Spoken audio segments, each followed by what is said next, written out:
The wedding was about to become a disaster, and almost nobody knew it yet. The wine had run out. But Mary noticed. She took the problem straight to Jesus and said, "They have no wine." Jesus' response seemed to close the conversation. "My hour has not yet come." But Mary didn't panic, argue, or walk away. She simply turned to the servants and said, "Do whatever he tells you." And moments later, Jesus performed his first recorded miracle. This is Mary at the wedding in Cana, and her response teaches us what to do when we've brought a problem to Jesus but don't yet know what he's going to do.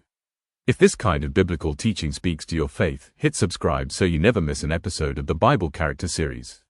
Lesson 1. Bring the need to Jesus before you know the answer. Mary saw the problem and immediately brought it to Jesus. She didn't try to solve it herself.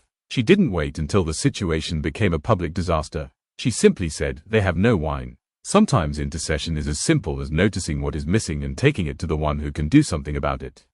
You don't have to know how God will fix it. You just have to bring him the need.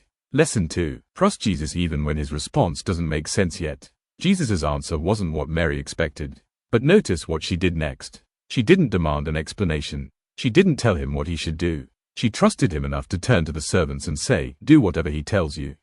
Faith doesn't always mean knowing what Jesus is about to do. Sometimes it means trusting him when you don't. Lesson 3. Obedience prepares you for what God is about to do. Jesus told the servants to fill 6 stone jars with water. It made no sense. They needed wine, but they obeyed. They filled the jars to the brim. And when the master of the banquet tasted the water, it had become wine.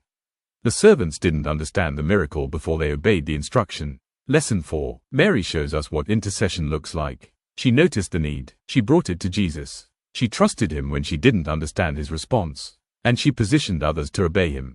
She couldn't perform the miracle, but she knew where to take the problem. Maybe you're carrying someone else's need right now. Bring it to Jesus. You don't have to fix it yourself. And if this story spoke to you, share it with someone who needs to hear. Do whatever he tells you. Subscribe for the next episode of the Bible Character Series.